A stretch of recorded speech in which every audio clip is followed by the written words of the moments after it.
Hi, this is Regina Y. Favors with Pre-Singles Counseling. This is part of my Pre-Singles Counseling coaching curriculum where I design lessons and case studies based in the psychology literature on different topics.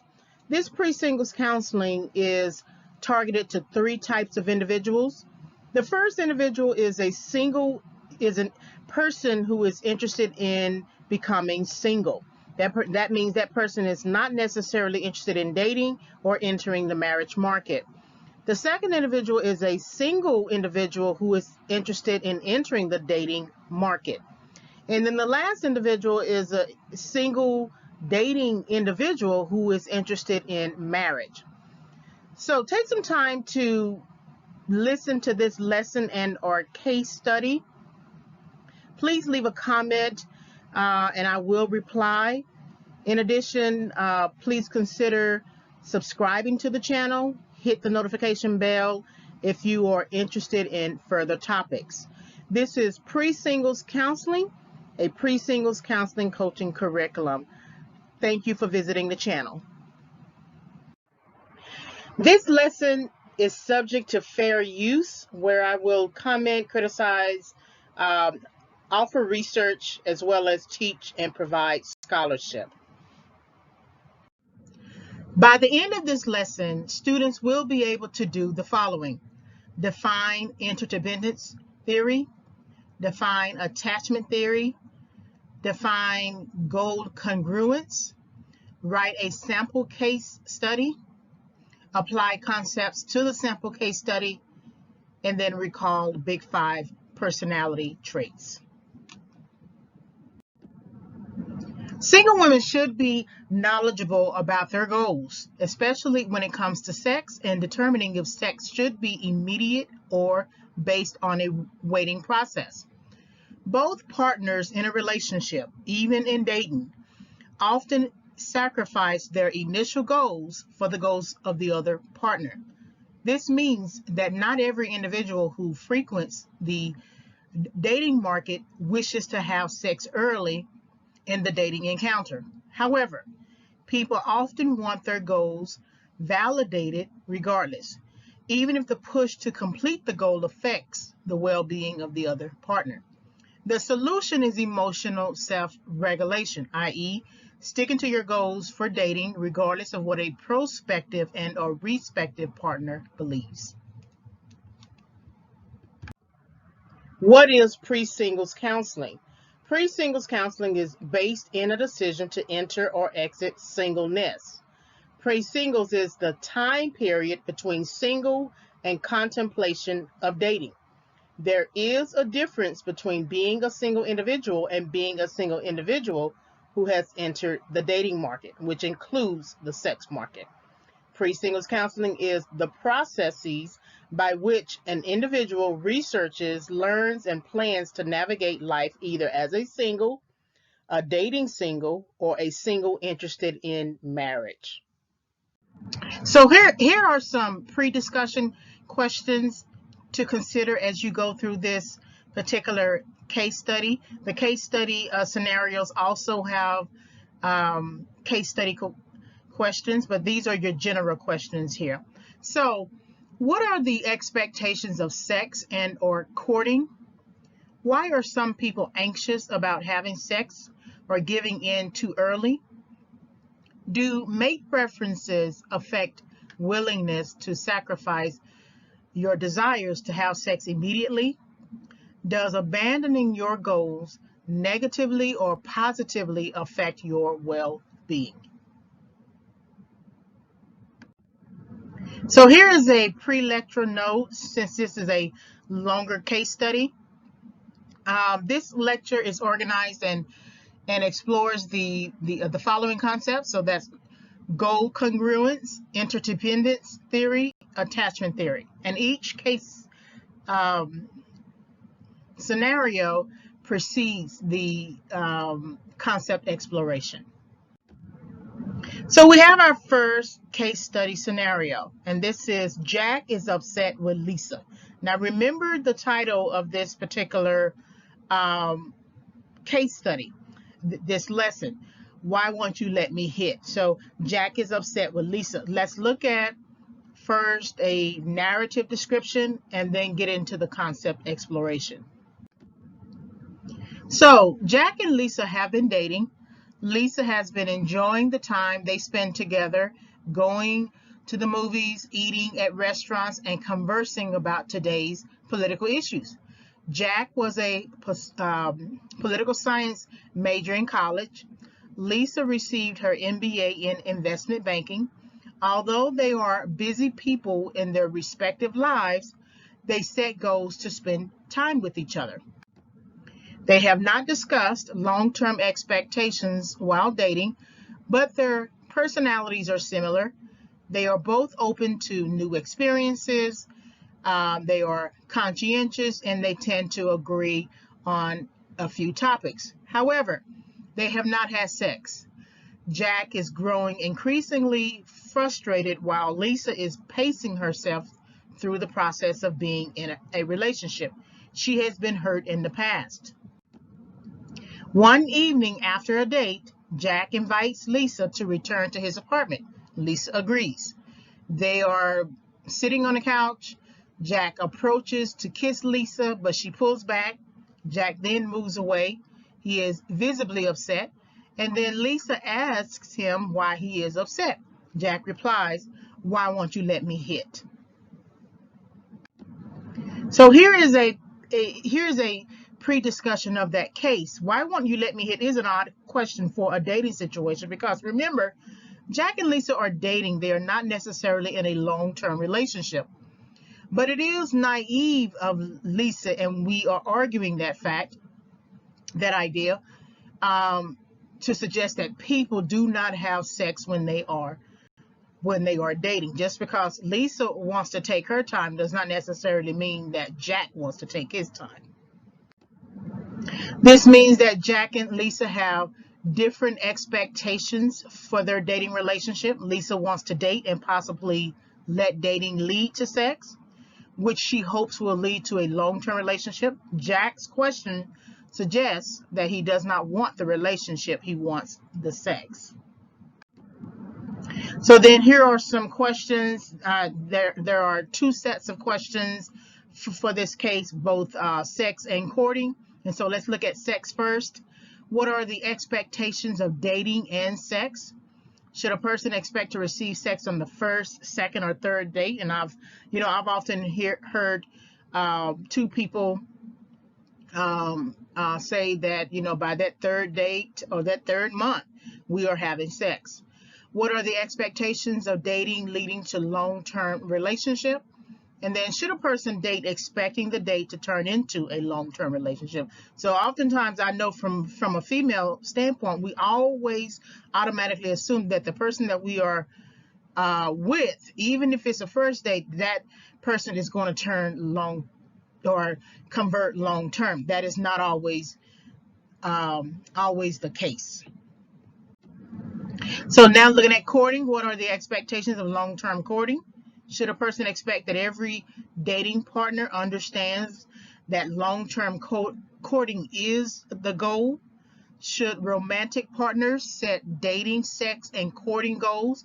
And then how much does personality traits play a role in setting any type of dating goal? So I always like to bring in personality traits because we oftentimes put on a face when we are dating, but our personality may not truly be the personality that another person wants. And so I'd like to go through the big 5 personality traits. So here is the case explanation. It is clear that Lisa is looking for a romantic relationship, one that will develop from dating. That's why she is pacing the dating process. However, Jack is looking for a quickie, a wham bam, thank you ma'am situation. And so in today's thinking, it is what we would call a situationship and not a relationship. But it is incumbent upon each dating partner to reveal this truth. This never happens. Jack is anxious, but so is Lisa. So when you're thinking about the big five personality trait, and I always mention these in all of my audios, that neuroticism is an example of one of the big five personality traits, and it really reveals your anxiety or anxiousness. And so you can be scored under one or more domains, or you can be scored um, high, low, extremes. And the big five domains are neuroticism, which means anxiousness or anxiety; extroversion, meaning that you are outgoing; openness to experience, which is kind of self-explanatory; agreeableness; and then conscientiousness, which means basically hearty. So if you look at the big five neuroticism here, and they are scored high or low. So if you took the big five personality test, you might score high or you might score low. So for high, you tend to be anxious, temperamental, self-conscious, emotional, vulnerable. Okay. For low, you may be calm, even-tempered, comfortable, unemotional, and hearty. And hearty is also related to conscientiousness. It just depends. If you are going on a first date with someone, it might be anxiety, right? Because you want to put your best foot forward, right? You want to look nice, okay? The other partner might be low in neuroticism because maybe they date a lot, the person dates a lot. But your anxiety might rise if you've been in the relationship with the partner, say the dating converted to maybe like a long-term partner dynamic, but you are interested in marriage and the person is not interested in marriage. So that means if he's not interested in marriage or she's not interested in marriage, he or she would likely fit under the low because they are comfortable wherever they are. Basically, even tempered, they like what they have with you at the moment. However, you yourself might be a little anxious, self-conscious, emotional, temperamental because you set a goal for marriage, but it's not going the way that you want to go. But you might not have also revealed that truth to your partner. I don't know how many times we have been in relationships where we just expect, especially women, we just expect the person to understand that we want a relationship and we want it to convert to long term. That does not always happen. You have to, if that's your truth, you have to speak that truth. So Jack and Lisa's anxiety, I noted in the 2 slides that Jack is anxious, but so is Lisa. Jack is anxious because he has set a goal to obtain sex, but he is struggling to achieve that goal. Lisa's waiting is an obstacle for him. Lisa is anxious because she has set a goal not to have sex, but she is struggling to complete that goal. Jack's appeal for sex is an obstacle. So the more you hang out with each other, if your goal is to not to have sex, then you may have to choose the places to ensure that you won't have sex. Sitting up in the house with Jack, watching TV all the way to the wee hours of the morning and thinking that you're not going to have sex is very naive. I don't care what people say, be mad, but that's naive. Jack, on the other hand, thinking that just because it's a first date that he's going to get sex is also naive. It seems very entitled, right? So they are both anxious, but for different reasons. So Jack's anxiety can be attributed to his unrestricted sociosexuality.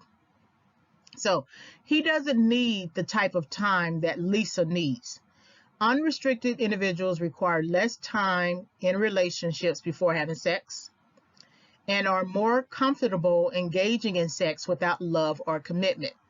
So if you remember my mating market, mate poaching video, that women have what men want, which is sex, but men also have what women want, which is commitment. Lisa is the one who needs a lot of time for her restricted sociosexuality. Individuals with a more restricted sociosexuality or sociosexual orientation require more time in relationships before having sex with partners and are less likely to enjoy casual, uncommitted sex. Then that means you should choose the type of person who is interested and who also houses a restricted sociosexual orientation. Doesn't make any sense to date people who want to have sex in the sex market. And if you are interested in courting, that's why I gave you the case discussions for sex and courting. If you're interested in courting, then you should date someone who thinks the same way.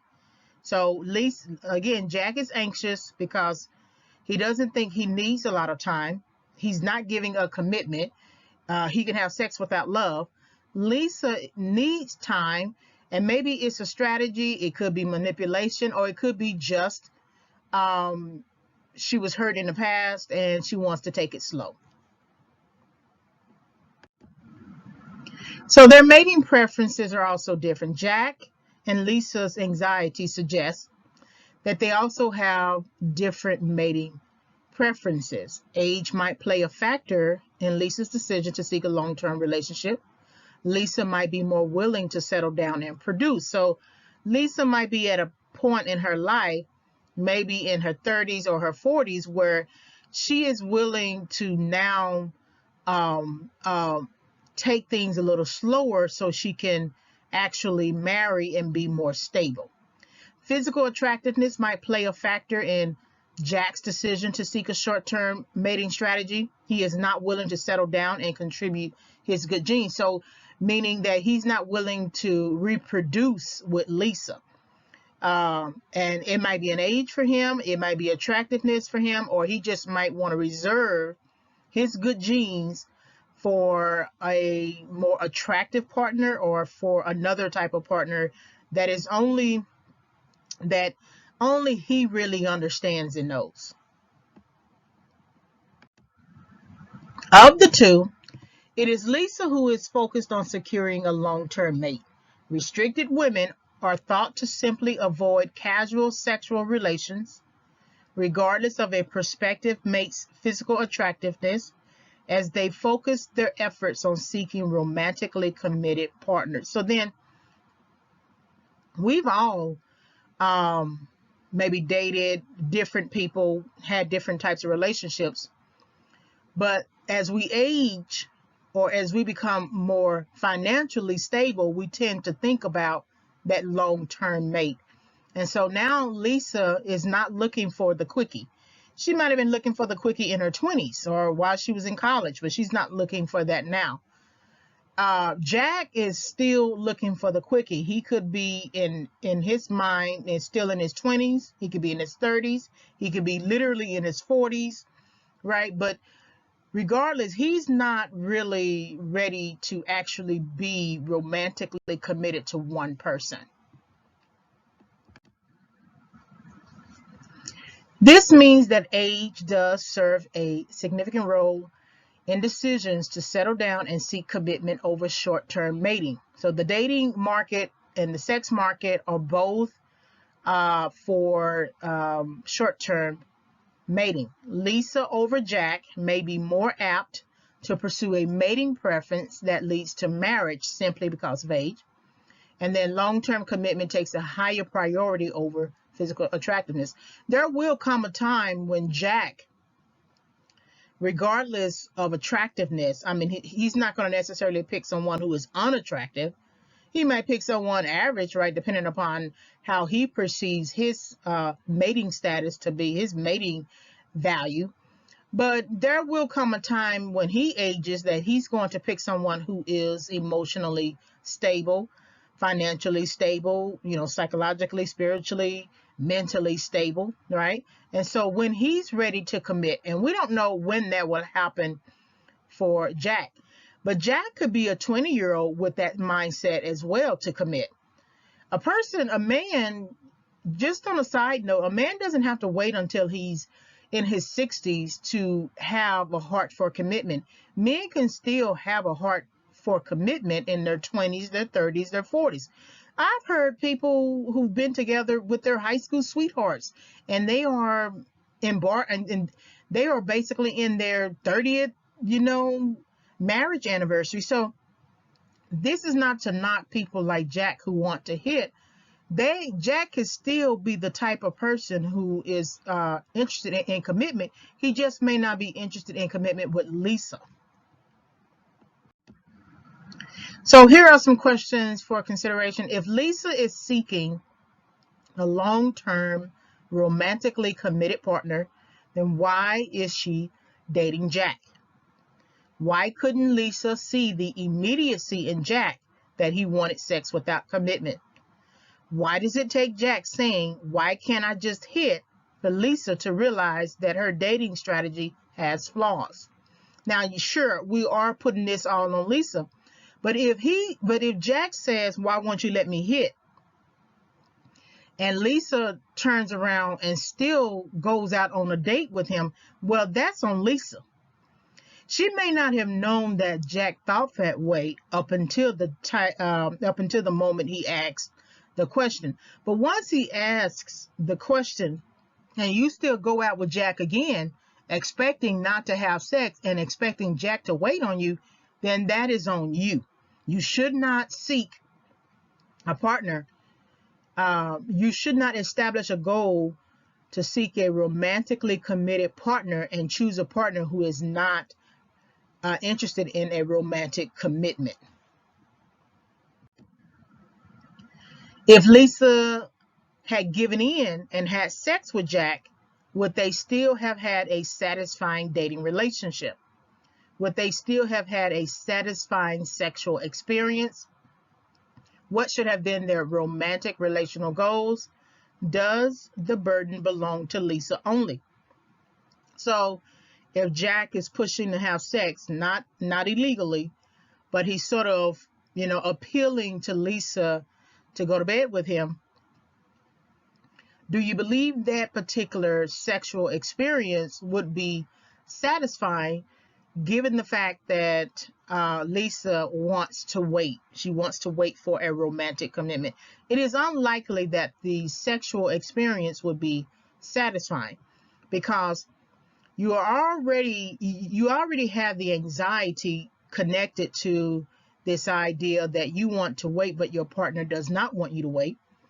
Jack would have a satisfying sexual experience because his goal is sex. So these are the questions that I want you to continue to think about as we go through the rest of this case study. So here is your writing task, and it's on one of the big 5 personality traits. Write a sample case study using neuroticism as your focus. Because most dating partners are often anxious about the dating encounter, as well as how they will engage the partner, they may acquiesce too quickly in having sex or any other activity. Use characters from your previous relationships to help create the descriptions. So you can change names, because if you write a case study and it's a very good case study, it might turn into a book and you don't want to use real names, right? And then answer this question. How does the character demonstrate anxiety in dating and engaging a romantic partner? And you can use yourself as a main character and then anybody else as supporting characters to give you the visual that you need in order to create the case study. But you are measuring your ability to show neuroticism in that particular character. You might want to write it as a dialogue, maybe 2 people sitting on a couch and they're having a conversation and one is pushing for sex and you're not, right? So think about that as you write the sample case study. So now let's get into the concept of goal congruence, and this is interdependence theory, and it is also connected to personality as well. So goal theory of well-being. Goal theory of well-being suggests that well-being increases as people achieve their personal goals. For well-being to increase, the goal must be realistic, important, and attainable. So if you go back and look at Jack and Lisa, if Jack is able to set the goal to get sex from Lisa, and he achieves that goal, and he makes sure that the goal is realistic, meaning that it can that he can accomplish it within the right context, which might be his apartment. Important, meaning that it's an important goal for him to set, and then attainable, meaning that Lisa would have to give in. So then he would be able to achieve his goal. So goal theory of well-being suggests that well-being increases as people achieve their personal goals. So if Jack achieves the goal of getting sex from Lisa, then that would be his ability or a record of his ability to achieve a personal goal. Goal theory of well-being does not just apply to the individual setting and accomplishing personal goals. It applies also to goal pursuit in romantic relationships. So individuals in close relationships cannot simply pursue their individualistic goals, but have to take the goals of their relationship partner into account. So going back to Jack and Lisa, if Jack wants to pursue a long-term relationship with Lisa, he might have to acquiesce to her demands to wait. But you can also say the same thing about Lisa.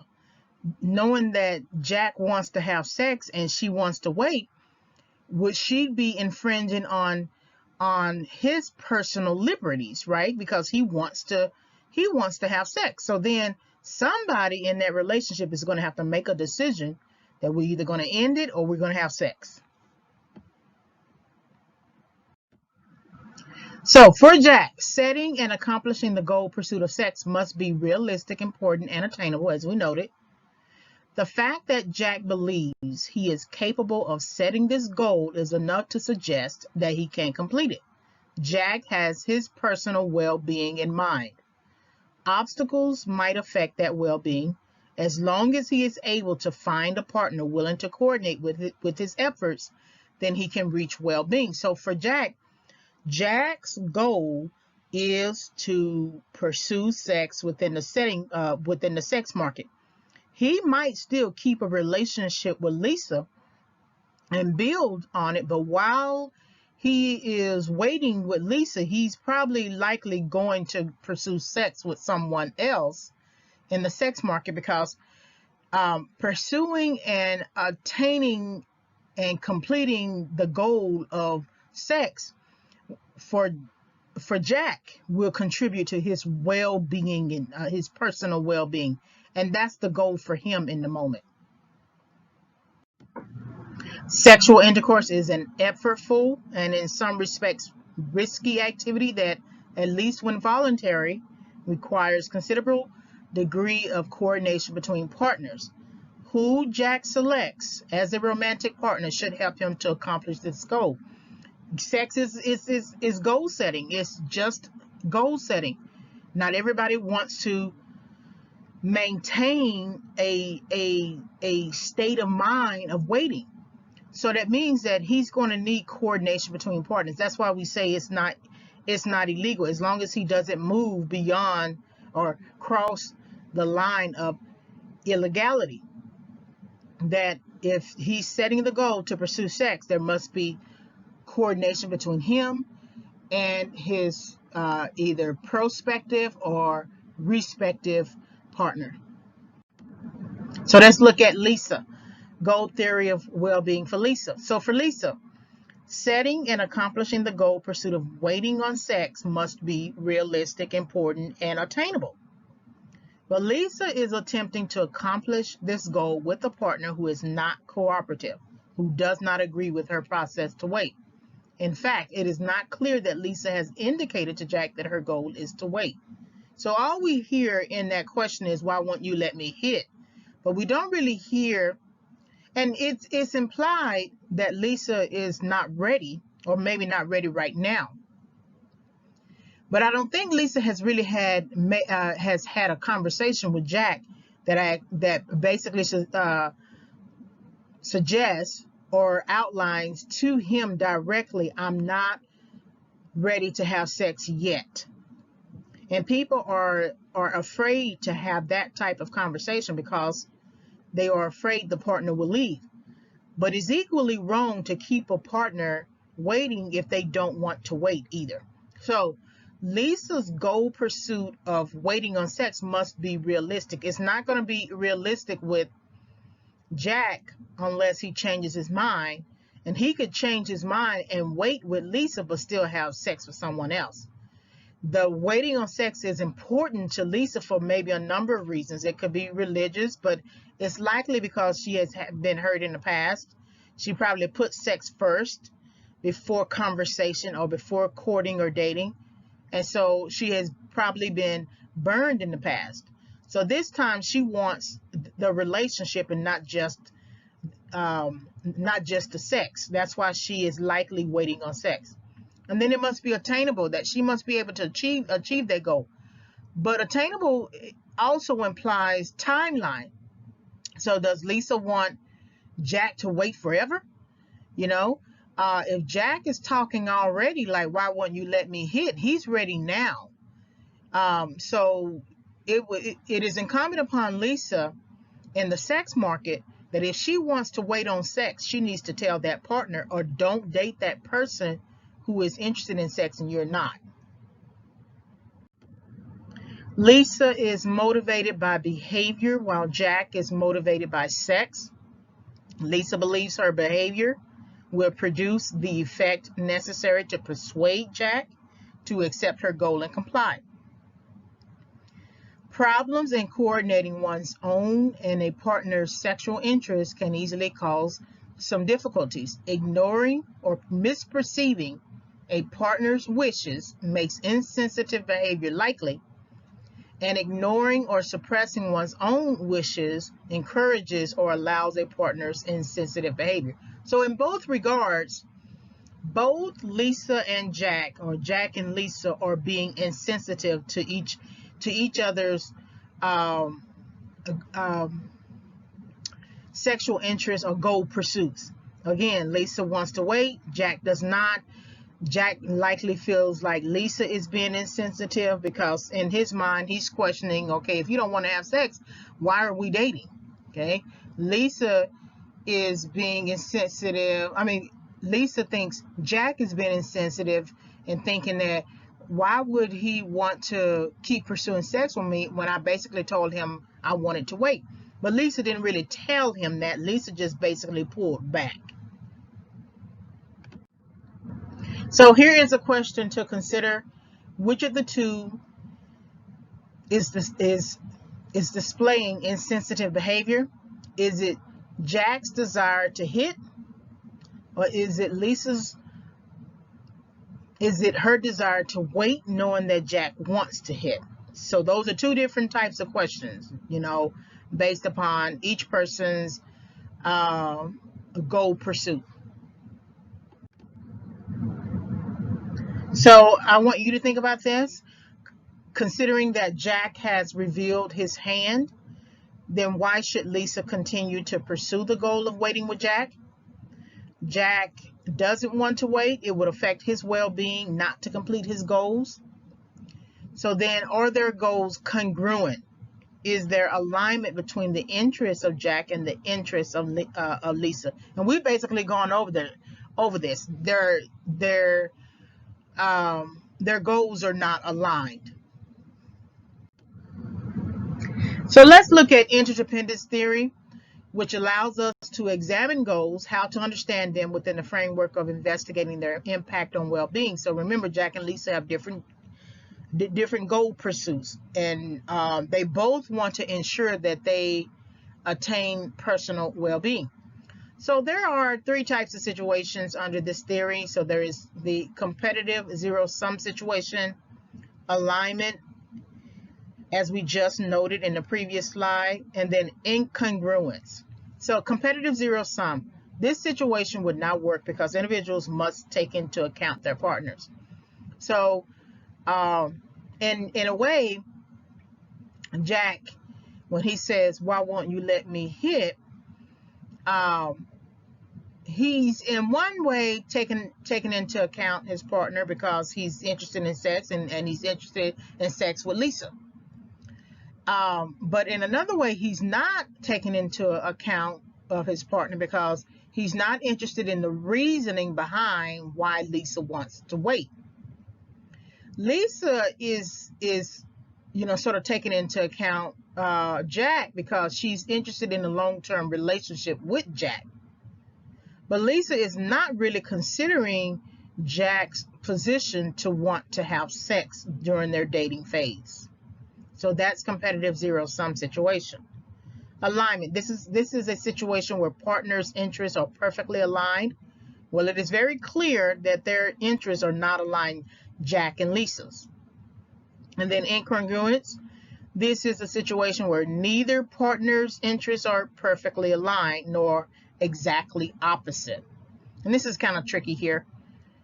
They are neither perfectly aligned, but they're not exactly opposite, meaning that they still want to have sex. It's just that they are not really aligning their interests to have sex in that immediate moment. Competitive zero-sum situation. So this situation would not work because individuals must take into account their partners. So here is an explanation of Jack and Lisa using each of the three types. So Jack would institute this type of goal because his interests are solely to seek sex from Lisa. If Lisa doesn't comply, Jack would simply counsel Lisa and appeal to another romantic partner. Lisa's goal, however, is to test whether Jack will comply. Unlike Jack, Lisa will remain in the relationship until she accomplishes her goal of getting Jack to wait, even if he goes after someone else. So Lisa basically might be okay with the idea of Jack going out and fulfilling his sexual desires somewhere else. But as long as she can accomplish her goal of getting him to wait, that might just be enough for her. Now, how long that's going to last, it just depends on the relationship. So then there's alignment. This is a situation where partners' interests are perfectly aligned. So Jack and Lisa share interests in dating each other. However, they do not share the same interest in having immediate sex. Therefore, there is no perfect alignment between Jack's and Lisa's interests. And then we have incongruence. So this is a situation where neither partner's interests are perfectly aligned nor exactly opposite. So neither Jack's nor Lisa's interests are aligned because one wants immediate sex and one does not. However, their interests are not exactly opposite because they both still want to have sex. And so men are likely to use short-term sex for status and sexual satisfaction, whereas women are more likely to use it as a means of trying to establish a long-term commitment or to enhance their economic status. So if and when Lisa decided to have sex with Jack, it will likely be because Jack has high attractiveness in terms of not only the physical features or good genes, but also his financial status, his social status, right? She still might be a person who still wants to wait, even if he's say an alpha male or high value man or rich or wealthy or whatever. But there is a strategy to her getting Jack to wait, right, on her sex, even if Jack is going out and having sex with other people.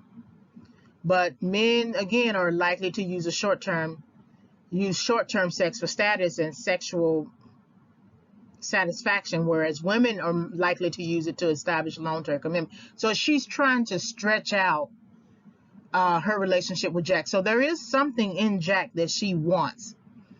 And because if it was just any other partner, maybe an average looking individual, she probably would have sex and make him leave the same night. But in Jack, there is something that she wants or something that she needs, and she's basically trying to stretch out stretch out the relationship that she could have with him. Jack and Lisa have different expectations about how they will use sex and how sex is central to a relationship. Two researchers conclude that men tend to expect sex on dates more than women and think about sex more often than women. Women are sexually attracted to men who are relationally oriented and emotionally connected and show the tenderness and intimacy with them. So when Jack is basically saying, why won't you let me hit?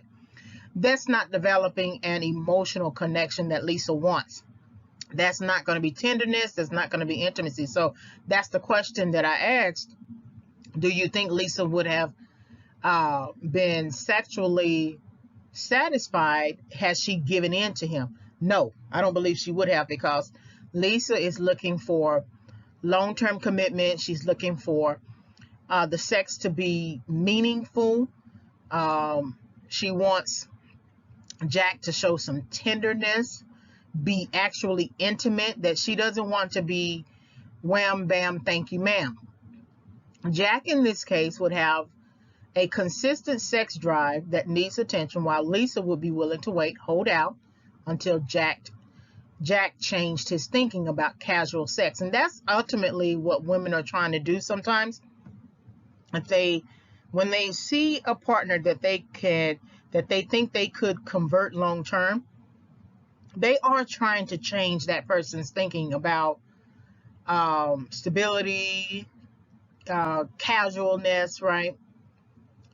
If Jack was willing to make that statement, why won't you let me hit? That means he might have made that statement with some other woman. And Lisa doesn't want to become that type of woman that he used the statement with prior. So then what happens if Lisa gives in?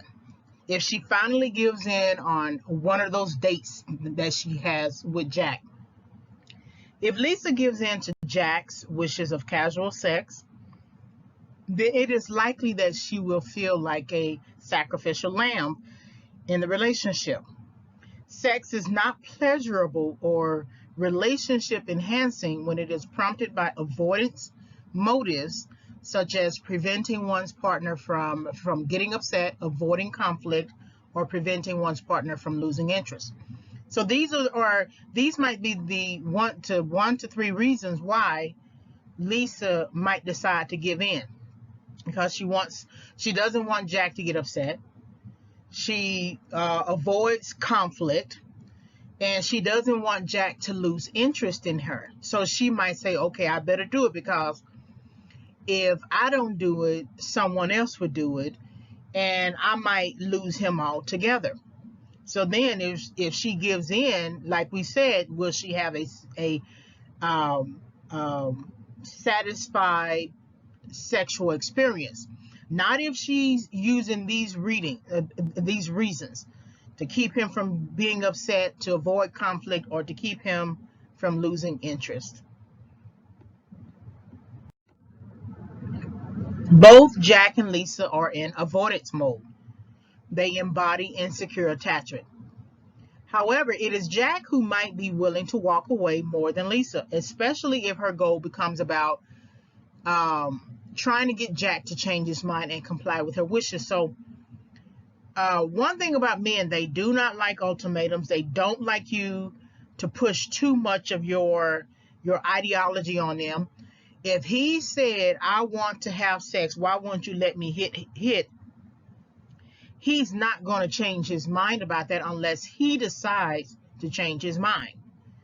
And when a man feels like he has to comply with your wishes, that feels like a job. That feels like you don't trust him, or that feels like you are pushing him into something. Even if they're trying to push you push Lisa into having sex before her time, the fact that you are holding back affects them a lot differently.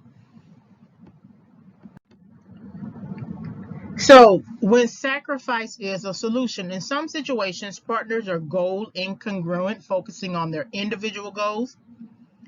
The solution to ensuring well-being in the romantic relationship is to offer sacrifice, which is defined as departing from one's intended goal to promote the goal of another. So only one person's well-being is going to be certain in this situation. So that means that Lisa would have to become the sacrificial lamb.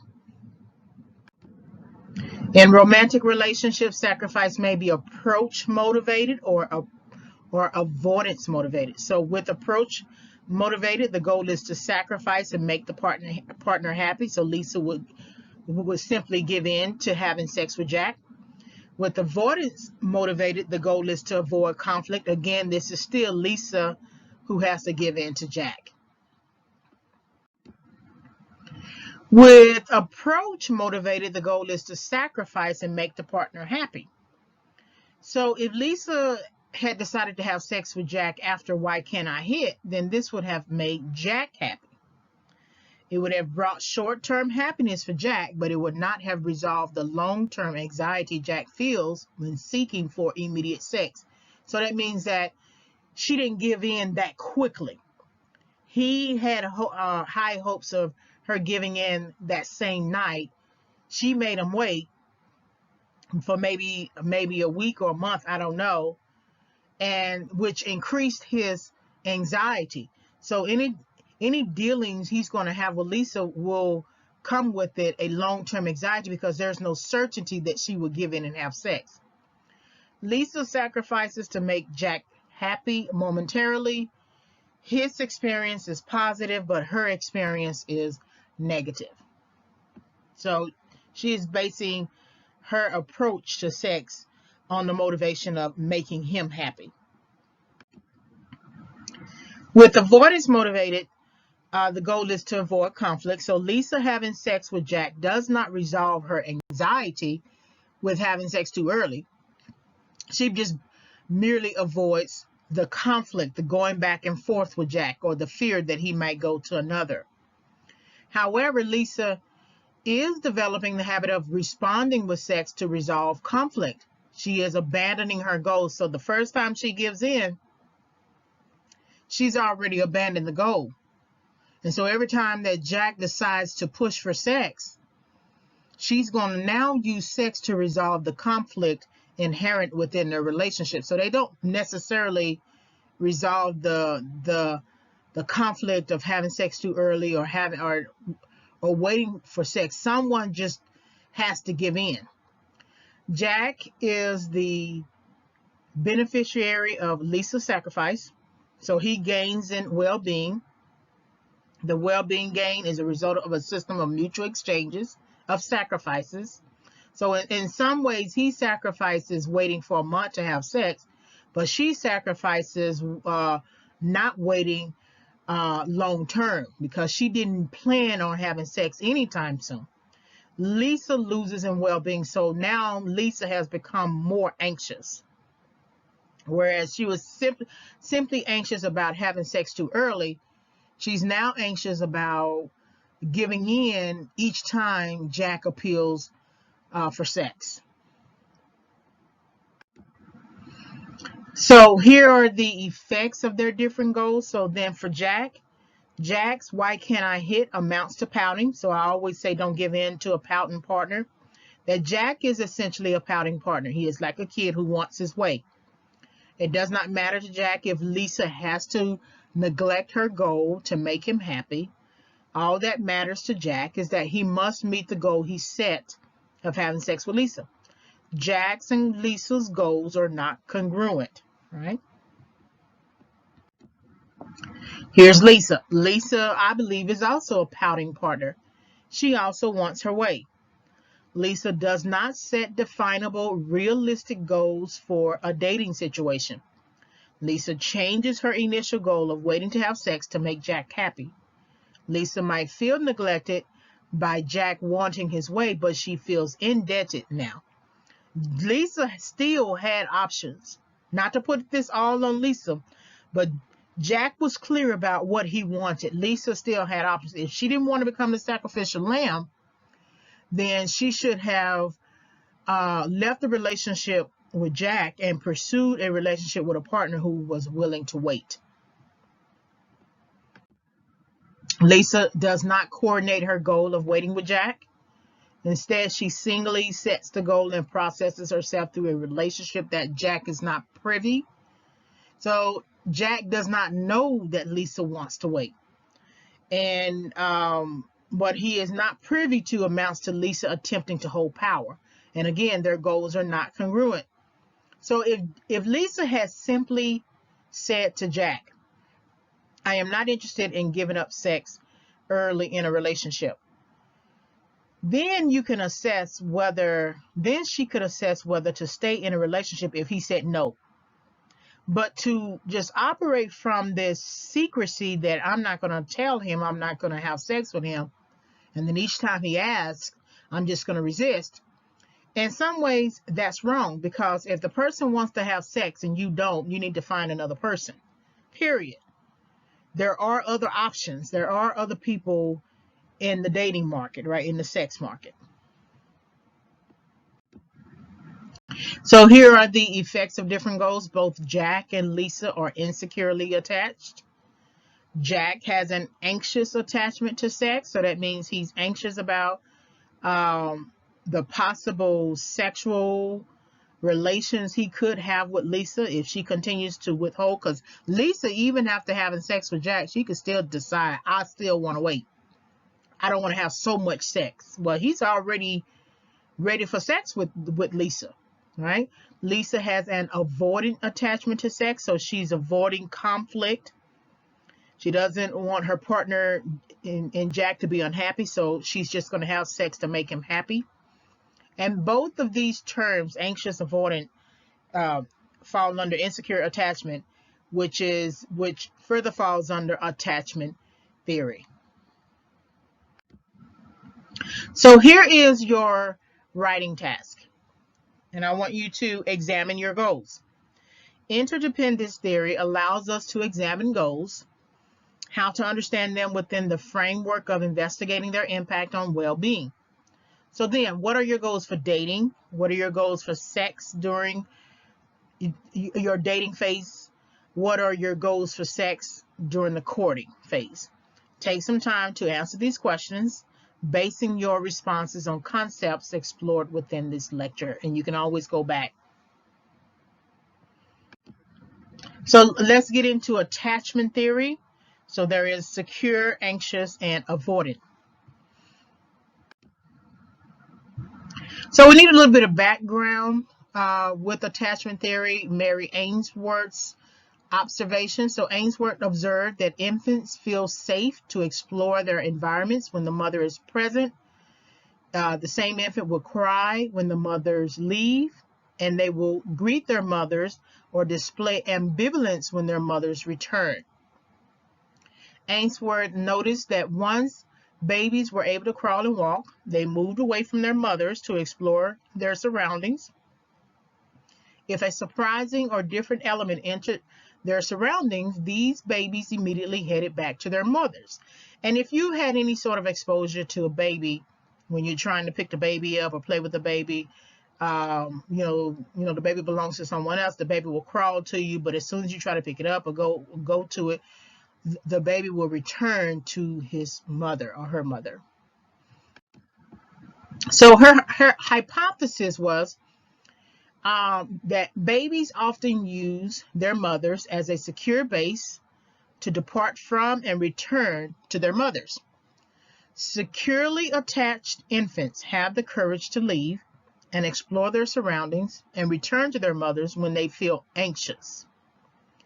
This initial observation led Ainsworth and colleagues to conduct a procedure called the strange situation. So here is the setup. The goal of the strange situation was to determine the infant's attachment behaviors. So here's the quick summary.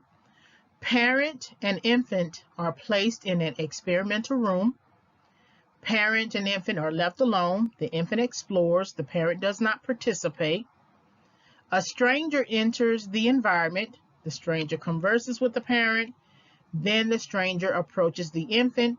The parent leaves the room. So this strange situation was measured in episodes. So there is the separation episodes, and then there are the reunion episodes. So in the first separation episode, the stranger gears his or her effort to the infant, right? The stranger is moving towards the infant. In that first reunion episode, the parent returns to the room, greets and comforts the infant, then the parent leaves again. Then a second separation episode is when the infant is left alone. The stranger enters and gears efforts to the infant. But then the second reunion, the parent enters, greets infant, picks up infant, and then the stranger leaves. So what Ainsworth found, that there are 3 forms of attachment behaviors. You have secure attachment, anxious, ambivalent, insecure attachment, and then anxious, avoidant, insecure attachment. So with the first, the child explores his or her surroundings with enthusiasm. The child will check back with the secure base. So you've seen a baby crawl away from the mother and then turn around and turn his head to look at the mother, right? So he or she is checking back with the secure base. The child will engage the stranger when the mother is present, but cries when the mother leaves the room. The child is happy to reunite with the mother when she returns. The child does not engage with strangers if the mother is not nearby.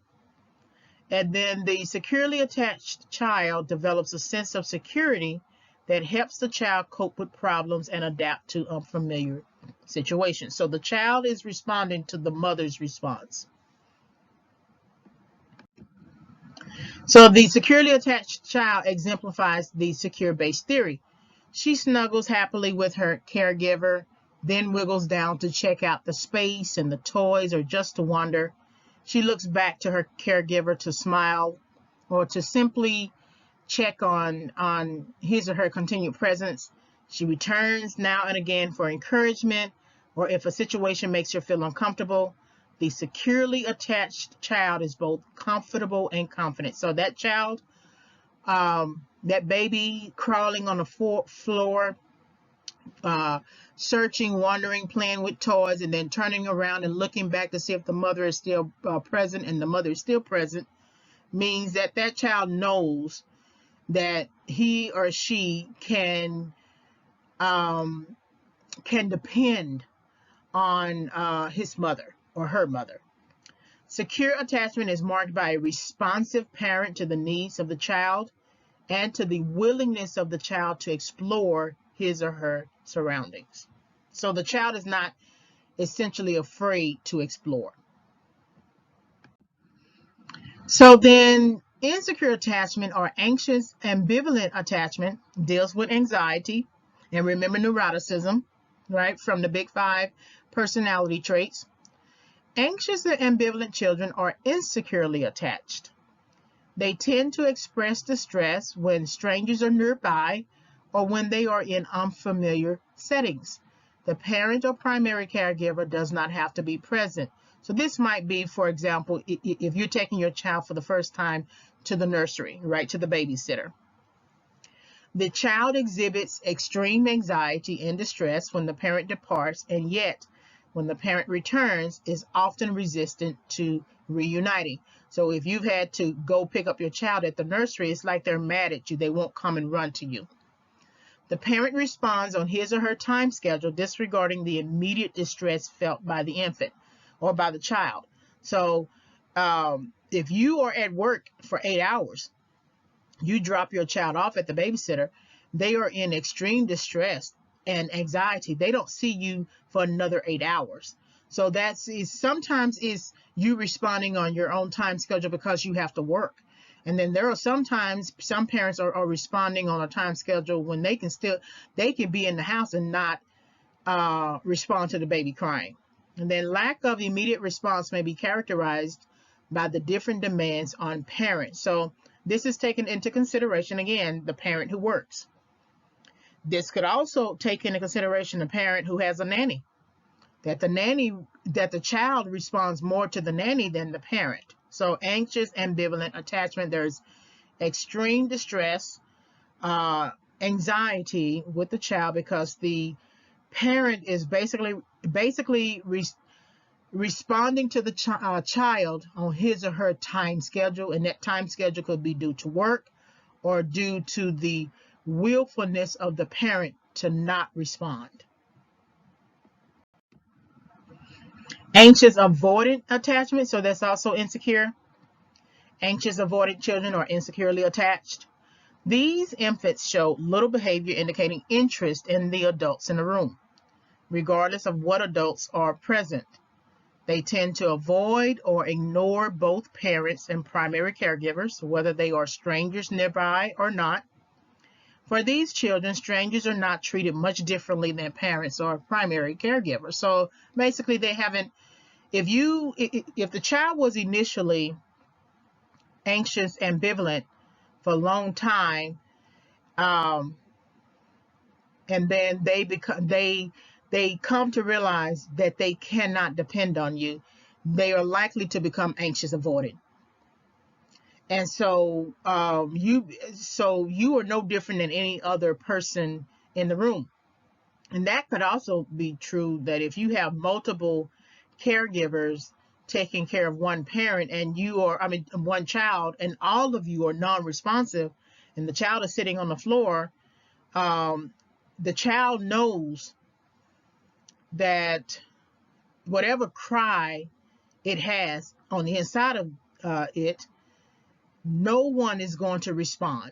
No primary caregiver, no parent, either parent will not respond. Anxious avoidant children show very little emotional response. These children lack affect, and affect means mood. Anxious avoidant babies don't believe that they can have an impact on their own fate. They don't seem to believe that adults in their lives will respond to their signals of distress. Communication of their needs is pointless and makes no difference. And that's usually, you will see that in an adult. So that means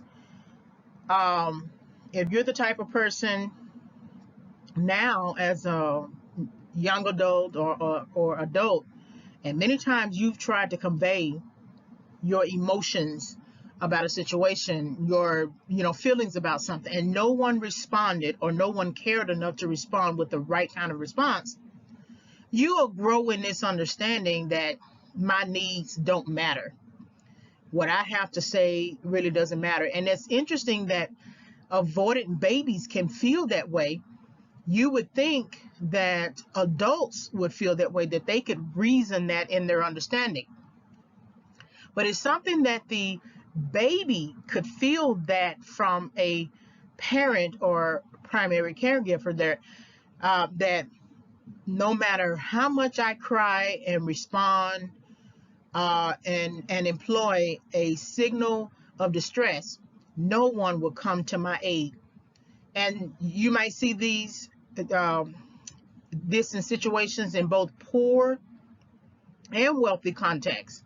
You got wealthy parents, rich parents who don't really care about the needs of their child. They only care about how to look right socially and politically. But their children are hurting, right? And those children turn into adolescents and then young adults and then adults. And then we see the fruits of those labors when that child is now committing crimes or have no sort of purpose in life, because they know that if I had a purpose, there wouldn't be anyone who cared enough to say, oh, good job. But I just find it interesting that the baby can feel that at a baby stage. So that's kind of interesting to think about. So let's go back to Jack and Lisa. We already know that Jack and Lisa struggle with anxiety, which suggests that they also struggle with attachment. Jack has an anxious attachment to sex. He is attached to sex, not relationship building. Jack is anxious and ambivalent because he would be resistant to reuniting if Lisa decided against having sex. Lisa has an avoidant attachment to sex. She is attached to stalling, processing, and procrastinating, not relationship building. Lisa is anxious avoidant because she would feel that having sex with Jack would be pointless if she could not get a long-term commitment. Jack and Lisa both want validation or certainty that they will both get their needs met from each other. However, both their needs are different. Jack and Lisa's need for validation may be based upon past experiences with sex. So according to attachment theories, people's past relationships help shape the way people think about current relationships. And that's why, remember, Lisa was saying that she's been hurt in the past, and so she wanted to wait on sex. And we can only deduce that, again, that Lisa gave in too early in her past relationships. And maybe there's something in Jack that she wants to keep and hold on to a lot longer than a minute. And so she's willing to wait on her sex so that she could try to get a commitment from Jack. But as we just noted, both Jack and Lisa are not interested in relationship building. And it could be because they do not know how to build a relationship. And we usually don't know how to build relationships. We really don't. We get into stuff and we just hope it all works out. If Jack's experience with a past partner has been one of mistrust and power-based, meaning that his previous partner had more power in the relationship, then it is likely that Jack is seeking a relationship where he can use power but not coercion. If Lisa's experience with the past partner has been one of power-based, where the previous partner got what he needed and she didn't get the commitment, then she would be more likely to avoid intimacy to seal the deal of commitment. So that means Lisa is still not getting sexually satisfied. But then you can also look at it and see if Jack is getting sexually satisfied, because if she's doing the pullback, he's going to feel manipulated. And even if he has sex with her and he releases, he still might not feel sexually satisfied based upon his personal goals.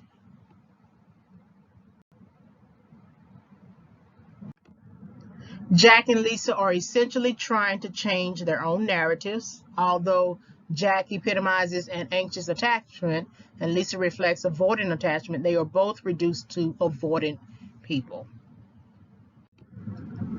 Insecure adults are likely to have more sexual problems and to be less able to enjoy conflict-free sex. Avoidant people's their discomfort with closeness and negative models of others may interfere with psychological intimacy and interpersonal sensitivity in sexual situations.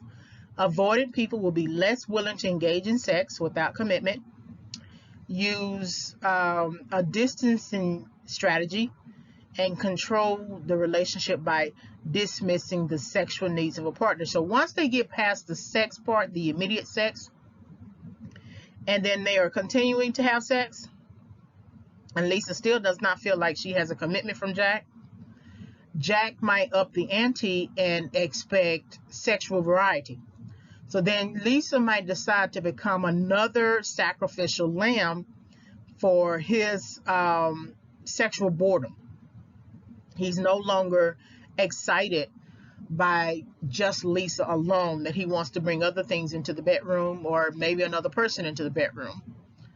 But there is no intimacy, there is no relationship building, and Lisa is still not getting her goal of commitment. Therefore, Jack and Lisa are insecurely attached and reflect high attachment anxiety. And this suggests that people high in attachment anxiety relentlessly seek supportive behavior and a feeling of closeness with partners. So the more that she continues to pull at Jack, she's still not going to get what she needs, and she will continue to become a sacrificial lamb. Jack and Lisa believe that receiving support would influence their perceptions of relationships and caretaking behaviors. So Jack needs to feel supported in his goal making, but Lisa also needs to feel supported in her goal making. So there's no real respect between the two. Lisa wants Jack to hear what she has to say about waiting. Jack wants Lisa to hear what he has to say about having sex now. And maybe in a man's mind that if he wants to have sex with you, it's because he really wants to be with you, right? Women think like that. But we also know that when a man just wants to have sex with you, he just wants to have sex with you as well. So if Jack was really interested in some sort of long-term sexual relationship with Lisa, I don't really think he would ask, why won't you let me hit? Right? That's the type of question you would ask for one night stands, maybe, or the expectation would be a one night stand. Jack's need for support and closeness may be reflected in sex, in that he believes Lisa is capable and willing to meet and fulfill his short-term mating preferences.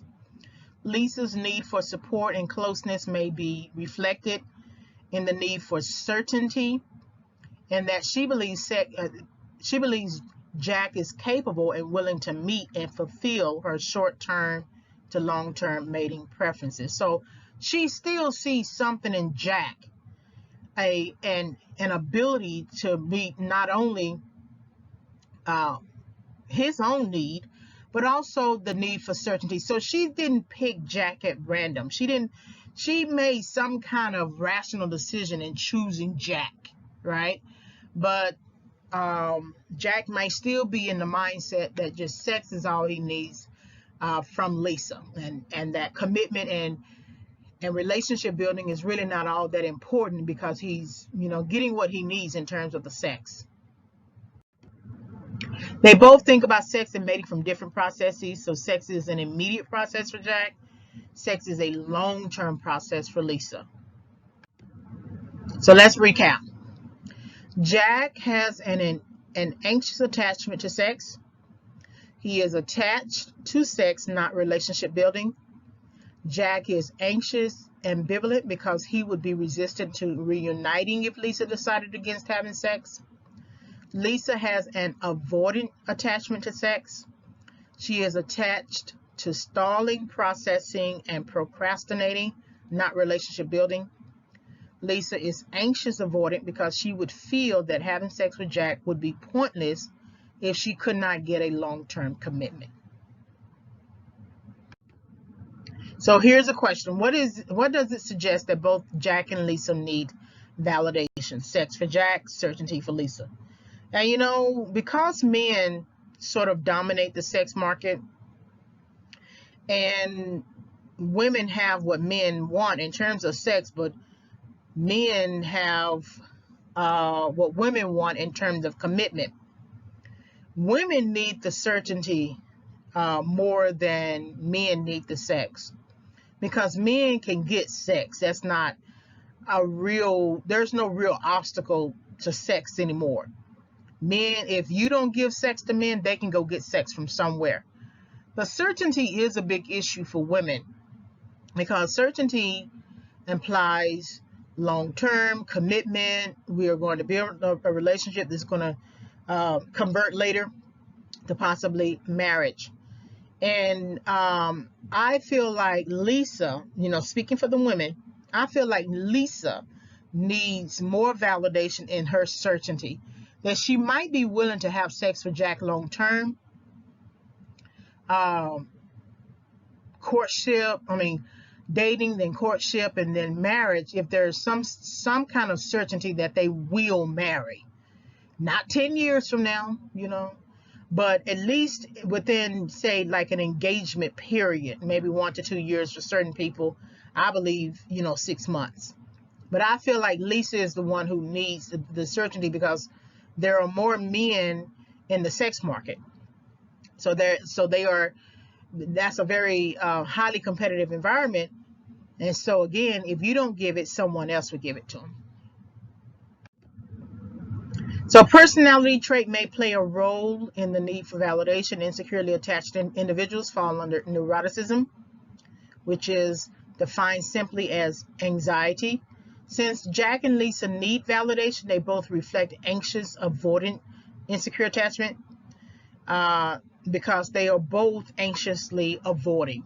One, Lisa is anxiously avoiding in terms of conflict, and Jack is anxiously avoiding in terms of conflict as well. That he doesn't want long-term conflict with Lisa. He wants to be able to get his goal accomplished. Highly avoidant individuals tend to desire autonomy, self-reliance. They feel uneasy with closeness, connectedness, and intimacy is threatening. So for Jack, he just may be this highly avoidant person, that he doesn't want the intimacy that Lisa is looking for. His autonomy might be just to keep himself open, and he relies on himself. And intimacy is for the birds. He doesn't really need the kind of intimacy that a woman might need. Jack's appeal for sex reflects his autonomy. Lisa's appeal for waiting reflects her autonomy. As highly avoidant individuals, Jack and Lisa continually monitor each other for approval, signs of rejection, and availability. Romantic partners often monitor each other to assess mate value. They will change in mate value to determine if investment is still needed. So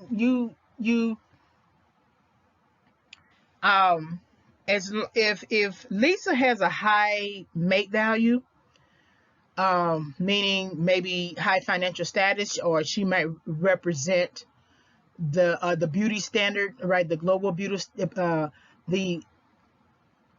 global beauty standard. Then Jack might be interested in waiting because she reflects high values. You know, she's a dime piece, she's a 9 or 10 or whatever.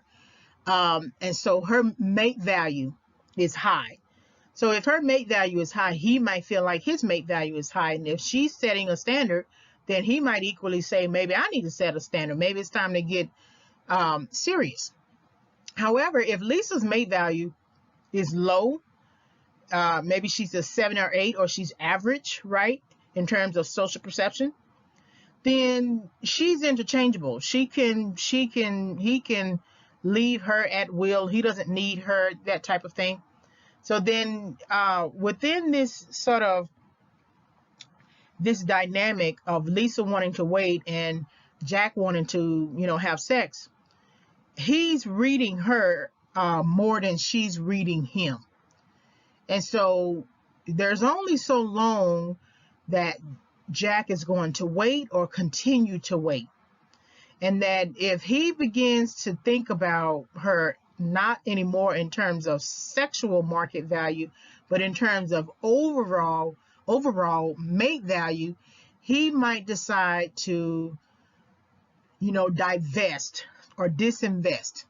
That he may no longer invest in a relationship because it's really not worth anything other than just getting his immediate needs met, because otherwise, because after all, she does not have that much value in the first place. So that's how I think people tend to transition. They want you hot and heavy in the beginning, and then all of a sudden they don't want you anymore. It's because maybe you're doing something that they don't like, and so now they may have to change gears and say, well, who are you to basically tell me I can't hit? That's what that also means. Why won't you let me hit? Because maybe Lisa is average, and the understanding is, well, you're average, you need to be glad that I'm looking your way. So I don't see why you can't have sex with me. Because I don't think anybody's having sex with you anyway. So it becomes about trying to monitor that mate value of your partner. You can look at it from Jack or Lisa's perspective of Jack. If Jack changes in mate value, meaning that he goes down in money, because women don't always look at attractiveness as the main criterion. If he goes down in money, she might change gears and realize, I can't be stable with him because he can't keep a job, or he just lost his job, so maybe I need to stop giving up the sex. So both people could change their minds and feel like, I need better validation from a different partner. If Lisa decides not to have sex with Jack by their third date, Jack's anxiety will lead him to cultivate a backup mate, even if other areas of his relationship with Lisa may be satisfied. Men rarely disrupt or terminate a relationship because a woman resists sexual escalation. Jack will keep Lisa but add another partner to his dating rotation. Well, there's a problem with that, because then if he's establishing a dating rotation, then Lisa might become a member of his dating rotation. So he was interested in having sex with Lisa. So if he has that interest, I don't know, it might behoove Lisa to reconsider her stance, because the last thing you want to do is become a rebound or become a member of a dating rotation. If Lisa decides to employ her mate preference of waiting on sex until there is an indication that Jack might change it to long term, Lisa's anxiety will lead to lowering her mate status with Jack, but possibly raising it for someone who believes what she believes. So she could stay with Jack for however long she's going to stay with Jack, but eventually she's going to have a problem with having to give in to avoid conflict. And so she might decide to lower her mate status to either continue to be with Jack or to find someone else. But lowering her mate status with Jack, meaning that she's not getting what she needs, but she's going to continue to do what he needs her to do, will affect her mentally and psychologically later, because it's better to be with a person who believes what you believe. The need for validation is a predictor of relationship satisfaction. So she's still not getting the satisfaction that she wants, remember, because she's giving in to avoid conflict, to make Jack happy. But that does not necessarily mean that she is satisfied. And even if she's enjoying good sex with Jack, she still remembers that original goal. So that original goal is out the window because it's no longer being validated. And even if she decides that she wants to wait sometimes just to get back on track, right, to get the relationship back on track, it does not matter. That goal is basically out the window. If the need for validation is not resolved for both Jack and Lisa, then their respective goals are incongruent, as we noted. To resolve a goal incongruent situation where Jack wants immediate sex but Lisa wants certainty and then sex is simply to become goal congruent. Engage in the activity of sex together without one feeling that he or she must sacrifice to make the other partner happy. So there could still come a time when Lisa decides, you know what, he looks like he's interested in me, and it looks like it could convert. I mean, he does have good mate value, and so he has a good head on his shoulders. Maybe I just need to trust myself, trust my decisions, and just go on ahead and have sex with him. Now she could do that. It may not look like a true sacrificial lamb. It's still a sacrifice, right? Because she still had the initial goal. If she had made a simple goal as have sex on the third date or have sex after a few months, then she may not feel like she is sacrificing herself. But to have sex the very night or the very day afterwards would make any person feel like he or she is a sacrificial lamb. But if they both decide to build a relationship together, that would be a good strategy to make their goals congruent. So basically, I'm not going to have sex with you until I know there is some kind of certainty. All right, I'm not going to give sex to you unless I know for sure that you're going to give me sex if we get into a relationship. And then you decide to take a chance and enter into a relationship and begin relationship building. Then maybe you could say, I'm not sacrificing because we are in relationship and we're not virgins. And so we're moving forward into something. So now let's make our sex goals congruent. That could work. But the activity of having sex may be enjoyable by only one person, Jack, if Lisa feels compelled. Sex before Lisa's time may result in less closeness and negative affect. And Jack may argue in response that Lisa is having a bad attitude. So that goes back to that personality. So that may be the immediate go-to if a person can't get what he or she wants. If Jack wants what he wants and he can't get what he wants from Lisa, then he might relegate her into a category of a female having a bad attitude. That's always an option too. The activity of having sex should be enjoyed by both parties. This means that similar interests should prevail over physical attractiveness or material resources.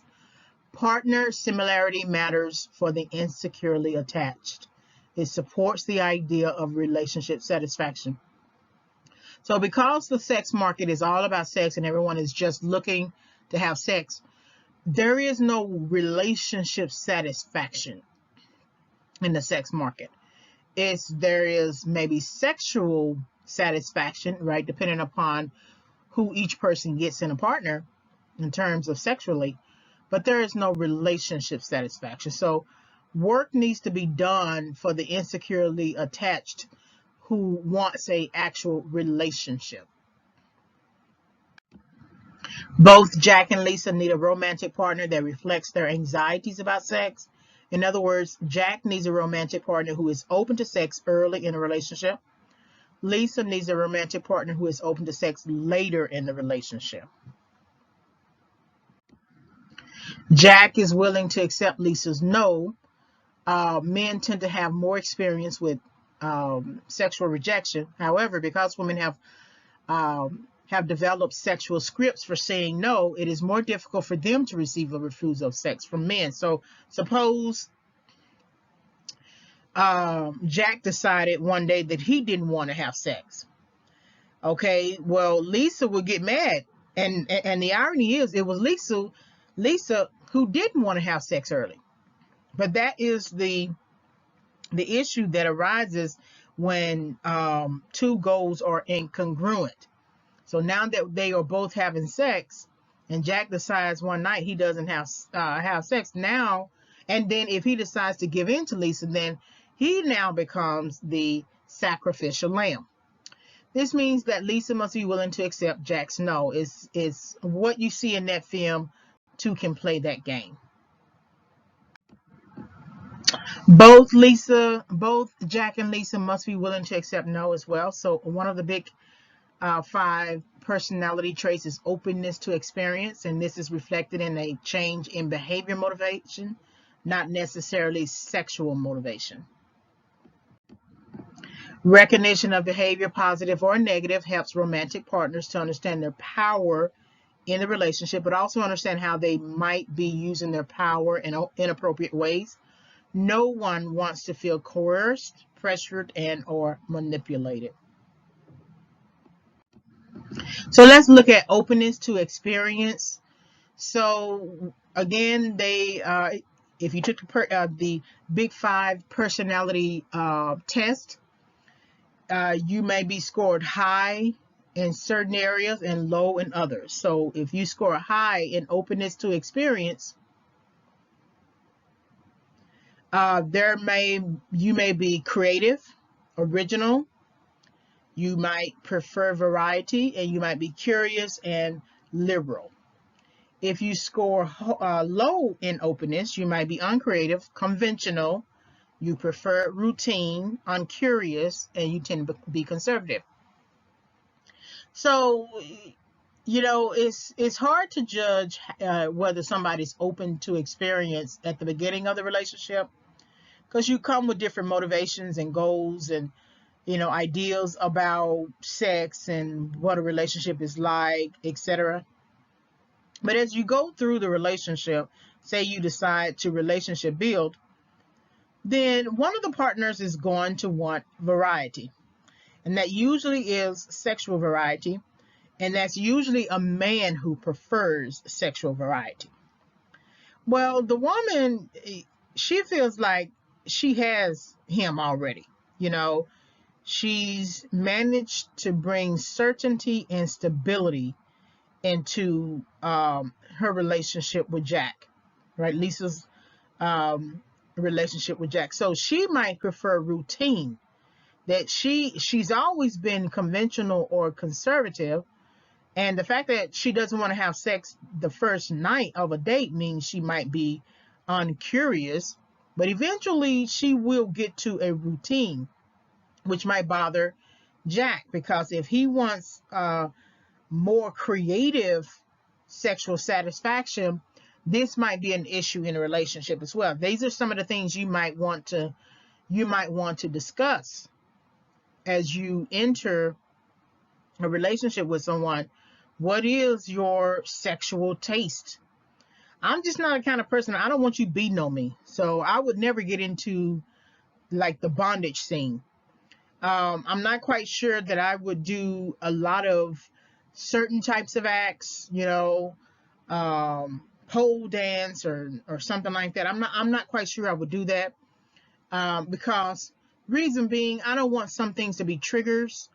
So me doing a strip tease or something like that, it might be a trigger, and I don't want to find my husband in out there, seeking sex, right?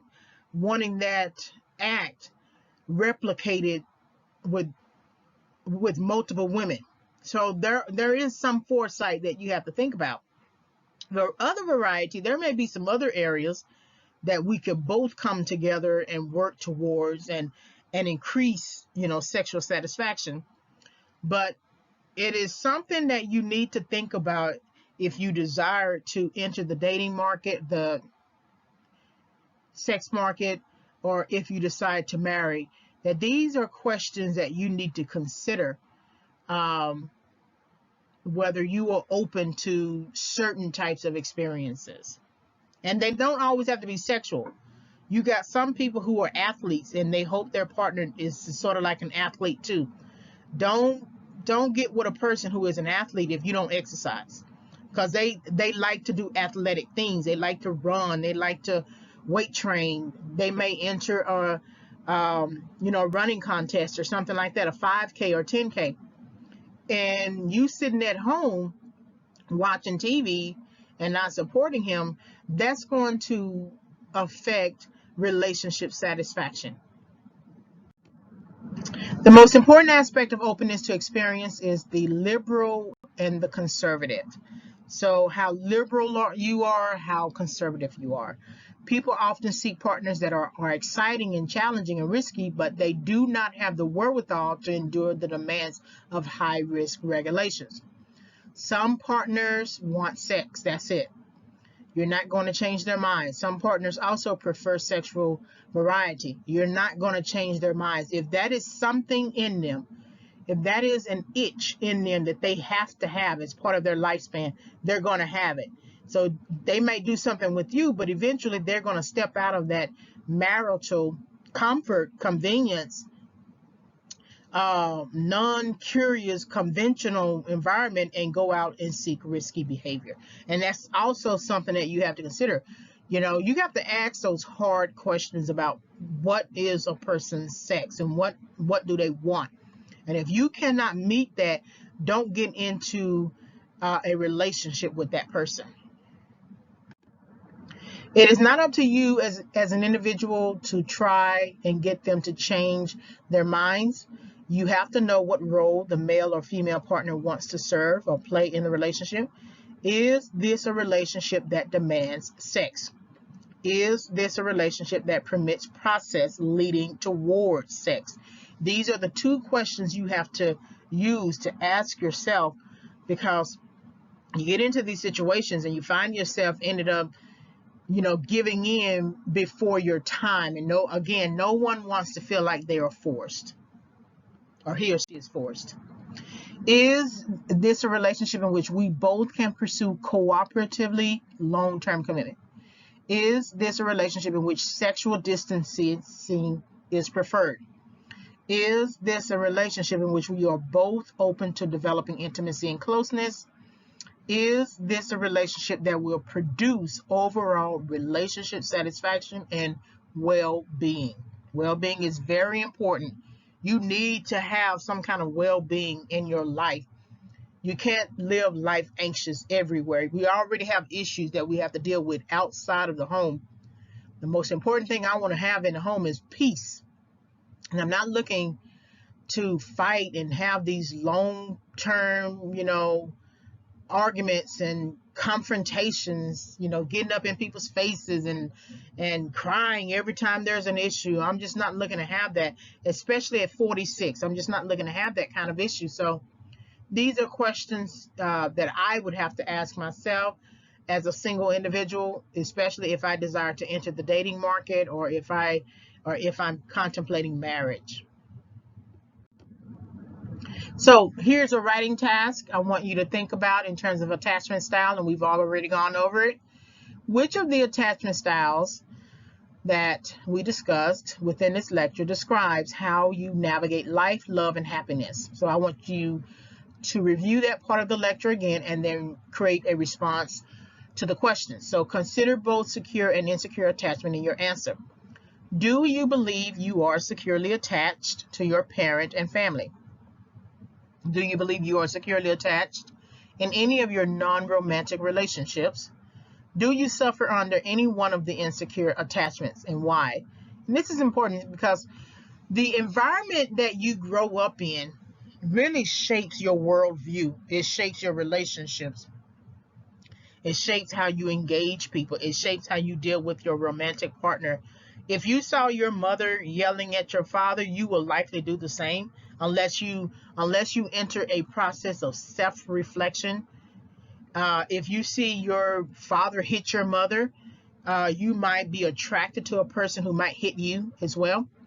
If you come from a family where the mother or father pit all of the siblings against each other, and there was never any emotional stability in the house, you will likely enter those types of relationships, and you might likely facilitate those types of relationships with your own kids. Unless, like I said, unless you enter a process of self-reflection requiring that you journal, your thoughts and feelings about your family. You may have to create sort of like a teaching lesson, as I do here, to help gauge your understanding. But it is important to understand whether you have a secure or insecure attachment and what that looks like for you. All right, so this is the takeaway that I want to leave you with. Do not give in to pouting partners. This was actually the original title for this case study, but I thought that Why Won't You Let Me Hit was a stronger or had a stronger appeal. But the takeaway is essentially do not give in to pouting partners. So pouting romantic partners struggle with emotional self-regulation. They tend to be highly anxious. They lack the capacity to endure long-term relationship. They always value short-term mating strategies. They will mate switch at will, and they may share similar personality traits but adopt different mating goals. So you may be similar in the way that you think, but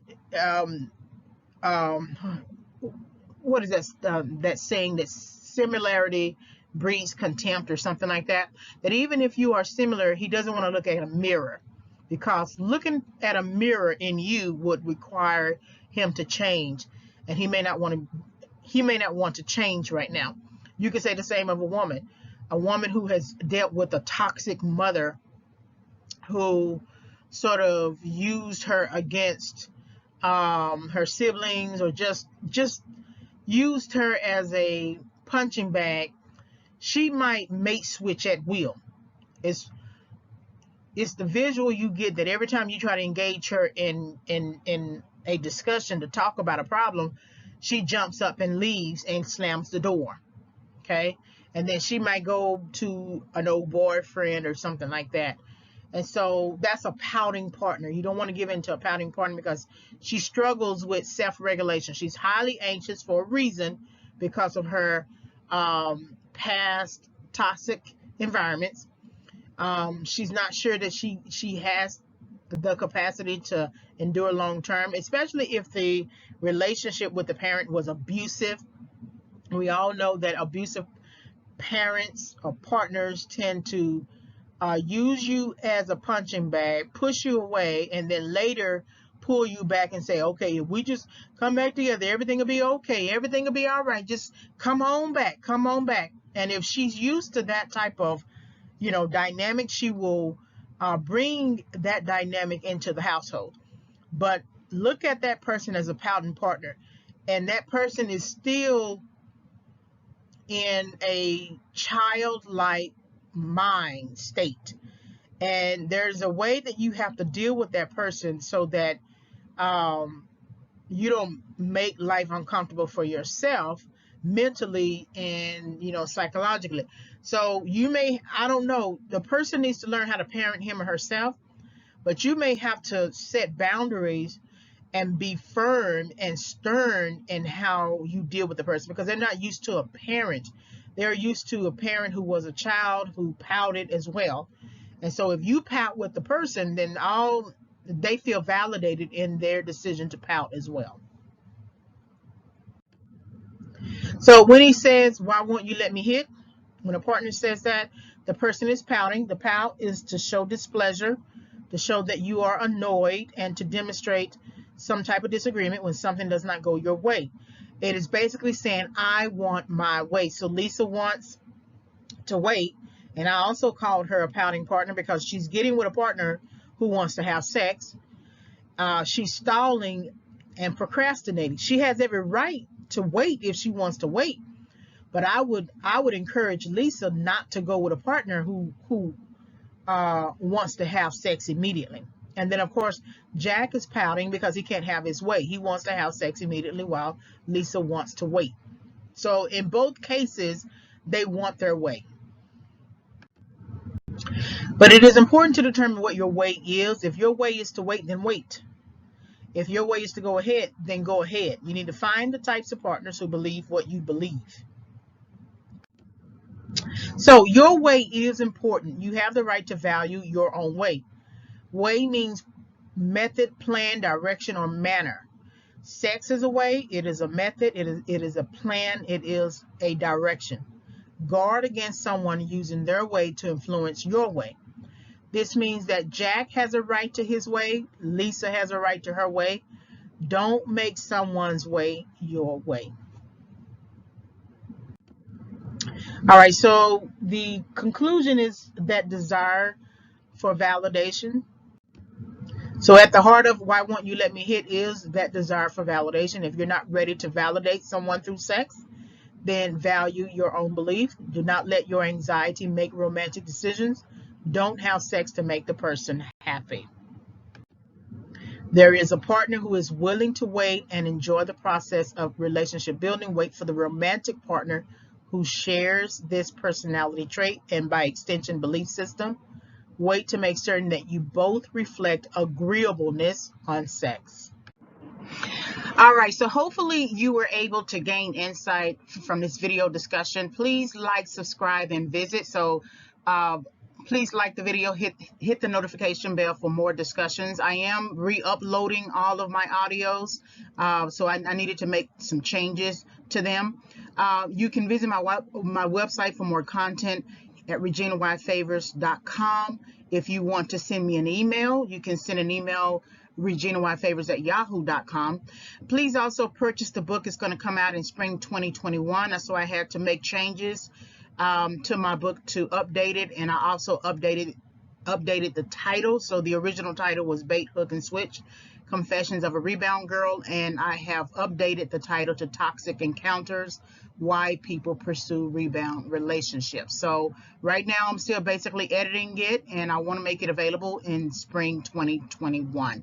So thank you very much for visiting my channel, and I am Regina Y. Favors. Have a great day.